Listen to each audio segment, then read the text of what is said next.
വങ്കനാട്ടിലെ ചുവപ്പിന്റെ ആരോഹണ അവരോഹണങ്ങൾക്ക് സാക്ഷിയായ നേതാവ്, രാഷ്ട്രീയ രംഗത്തും സാംസ്കാരിക രംഗത്തും തന്റേതായ വ്യക്തിമുദ്ര പതിപ്പിച്ച വ്യക്തി. ഇടതുപക്ഷത്തിന്റെ തേരോട്ടം കണ്ട 3 പതിറ്റാണ്ടിൽ ജ്യോതി ബസുവിനൊപ്പം അനുയായിയായും അതിനുശേഷം നായകനായും ബംഗാൾ രാഷ്ട്രീയത്തിലും ദേശീയ രാഷ്ട്രീയത്തിലും നിറഞ്ഞു നിന്ന വ്യക്തിത്വം ഒടുവിൽ ബംഗാളിലെ ചുവപ്പിന്റെ തകർച്ചയ്ക്കും സാക്ഷിയാകേണ്ടി വന്നു. അതിൽ മുഖ്യ പങ്ക് ചാർത്തപ്പെട്ട ബുദ്ധദേവിന്റെ രാഷ്ട്രീയ ചരിത്രം ചുവപ്പ് നാടയിൽ മാത്രം ഇഴുകിച്ചേർന്നില്ല. ആ ചരിത്രം ഇടതുപക്ഷത്തിനുമപ്പുറം ഇന്ത്യയിലെ ഉദാരവാദികളുടെ പ്രിയപ്പെട്ടവനായി വാഴ്ത്തപ്പെട്ടു. ബുദ്ധദേവ് ഭട്ടാചാര്യയുടെ ആ ചരിത്രം കാണാം.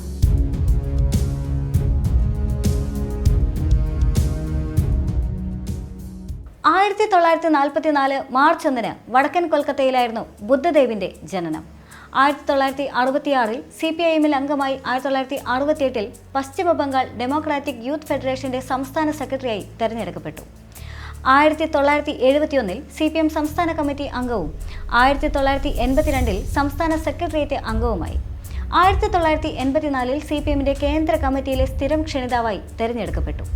1985 കേന്ദ്ര കമ്മിറ്റി അംഗമായി തെരഞ്ഞെടുക്കപ്പെട്ടു. 2000 ബുദ്ധദേവ് CPM-ന്റെ പോളിറ്റ് ബ്യൂറോ അംഗമായി തെരഞ്ഞെടുക്കപ്പെടുന്നത്. 1977 ആദ്യമായി നിയമസഭയിലേക്ക് തെരഞ്ഞെടുക്കപ്പെടുന്നത്. കോസിപൂരിൽ നിന്നായിരുന്നു ആദ്യ വിജയം. 1987 നിയമസഭാ തെരഞ്ഞെടുപ്പിൽ പരാജയപ്പെട്ടെങ്കിലും ഉപതെരഞ്ഞെടുപ്പിൽ വിജയിക്കുകയും മന്ത്രിയാവുകയും ചെയ്തു. 1987-96 കാലത്ത് വാർത്താവിനിമയ സാംസ്കാരിക വകുപ്പ് മന്ത്രിയായും 1996-99 കാലഘട്ടത്തിൽ ആഭ്യന്തര വകുപ്പ് മന്ത്രിയായും ജ്യോതി ബസു മന്ത്രിസഭയിൽ സേവനമനുഷ്ഠിച്ചു. 2000 ജൂലൈയിൽ ഉപമുഖ്യമന്ത്രിയായി ചുമതലയേറ്റു. അതേ വർഷം നവംബറിൽ ആരോഗ്യ കാരണങ്ങളാൽ ജ്യോതി ബസു സ്ഥാനമൊഴിഞ്ഞതിനെ തുടർന്ന് അദ്ദേഹം മുഖ്യമന്ത്രിയായി. ഇത്രയുമാണ് ബുദ്ധദേവ് ഭട്ടാചാര്യയുടെ വാഴ്ത്തപ്പെട്ട ചരിത്രം.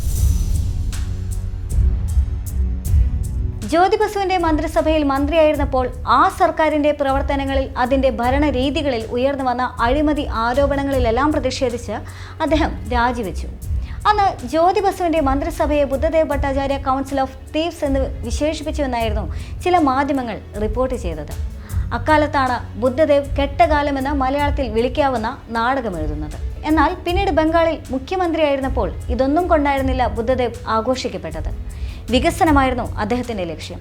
എങ്ങനെയും സാമ്പത്തിക വളർച്ച കൈവരിക്കുകയെന്ന സോഷ്യലിസ്റ്റ് ലക്ഷ്യത്തിന് മൂലധനമാണ് പ്രധാനം. പണമുണ്ടാക്കുക എന്നത് ഗംഭീരമാണെന്ന ചിന്ത ഉയർന്നു. അതുകൊണ്ട് 2 പതിറ്റാണ്ടോളം ഭരിച്ചിട്ടും ബംഗാളിന്റെ വികസനം സാധ്യമാക്കാൻ കഴിയാത്തതിന് കാരണം CPM-ന്റെ വരണ്ട യാന്ത്രികവാദമാണെന്ന് അദ്ദേഹം കരുതി. പ്രാഗ്മാറ്റിക് സമീപനം കൊണ്ട് CPM-ലെ മാർക്സിസ്റ്റ് യാന്ത്രികതയെ മറികടക്കാമെന്ന് അദ്ദേഹം മനസ്സിലാക്കി.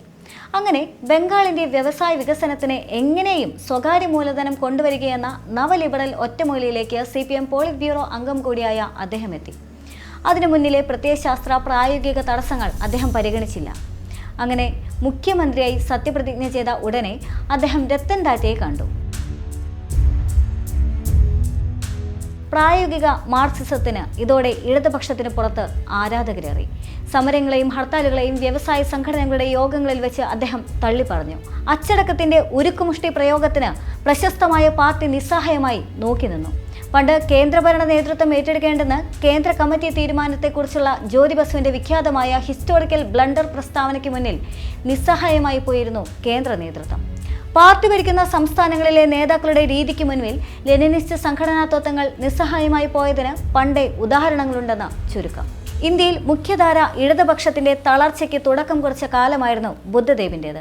1000 ഏക്കറോളം കൃഷിഭൂമി ടാറ്റയുടെ നാനോ കാർ നിർമ്മാണ ഫാക്ടറിക്ക് വേണ്ടി സിംഗൂരിൽ ഏറ്റെടുത്തു. 48,000 കോടി രൂപയുടെ നിക്ഷേപം പ്രഖ്യാപിക്കപ്പെട്ടു. CPM-ന്റെ ശക്തി കേന്ദ്രമായ നന്ദിഗ്രാമിൽ ഇന്തോനേഷ്യയിൽ നിന്നുള്ള സലിം ഗ്രൂപ്പിന് വേണ്ടിയും ഭൂമി ഏറ്റെടുക്കപ്പെട്ടു. പ്രത്യേക സാമ്പത്തിക മേഖല തന്നെയായിരുന്നു ഇവിടെയും പ്രഖ്യാപിക്കപ്പെട്ടത്. ഇന്തോനേഷ്യയിലെ കമ്മ്യൂണിസ്റ്റുകാരെ കൂട്ടക്കൊല നടത്തിയവർക്കാണ് ബംഗാളിൽ ചുവപ്പ് പരവതാനി വിരിക്കപ്പെടുന്നതെന്ന വാദമൊന്നും ബുദ്ധദേവിനെ ബാധിച്ചില്ല. പ്രതിഷേധിച്ചവർക്കെതിരെ വെടിവയ്പായി. 14 പേർ കൊല്ലപ്പെട്ടു. തൃണമൂൽ കോൺഗ്രസും മാവോയിസ്റ്റുകളും എല്ലാം ചേർന്നുള്ള ഭൂമി ഉച്ചത് പ്രതിരോധ് സമിതിയുടെ നേതൃത്വത്തിൽ വലിയ കലാപം നടന്നു. ഇതിനെതിരെ CPM പ്രവർത്തകരുടെ ആക്രമണവും. ഹർമത് ബഹാനി എന്ന അക്രമി സംഘമാണ് CPM-ന്റെ പ്രതിരോധം ഏറ്റെടുത്തത്. അതിനെയും ബുദ്ധദേവിനെ ന്യായീകരിക്കേണ്ടി വന്നു. അവർക്ക് ലഭിക്കേണ്ടത് ലഭിച്ചു എന്നായിരുന്നു സമരക്കാർക്കെതിരായ CPM-ന്റെ ഹർമത് ബഹാനിയുടെ ആക്രമണത്തിന് ബുദ്ധദേവിന്റെ ന്യായീകരണം. എന്തായാലും കലാപകലുഷിതമായ വാർത്തകൾ മാത്രമായിരുന്നു ബംഗാളിൽ നിന്നും വന്നുകൊണ്ടിരുന്നത്. പിന്നീട് നടന്ന ലോക്സഭാ തെരഞ്ഞെടുപ്പിൽ ആദ്യമായി ഇടതുപക്ഷത്തിന് തിരിച്ചടിയേറ്റു. അമേരിക്കയുമായി അന്നത്തെ UPA സർക്കാർ ഉണ്ടാക്കിയ ആണവ കരാറിൽ പ്രതിഷേധിച്ച് പിന്തുണ പിൻവലിച്ച CPMന്റെ നടപടിയിലും ബംഗാൾ ഘടകത്തിനും ബുദ്ധദേവിനും എതിർപ്പുണ്ടായിരുന്നുവെന്നും വാർത്തകൾ വന്നു. പിന്നീട് നിയമസഭാ തെരഞ്ഞെടുപ്പിലും പരാജയപ്പെട്ടതോടെ പാർട്ടിയുടെ കേന്ദ്ര യോഗങ്ങളിൽ ബുദ്ധദേവ് പങ്കെടുക്കുന്നത് വിരളമായി. ബംഗാളിൽ പിന്നീട് ഇടതുപക്ഷം തിരിച്ചു വന്നില്ല. ബുദ്ധദേവും പിന്നീട് നടന്നത് ചരിത്രം.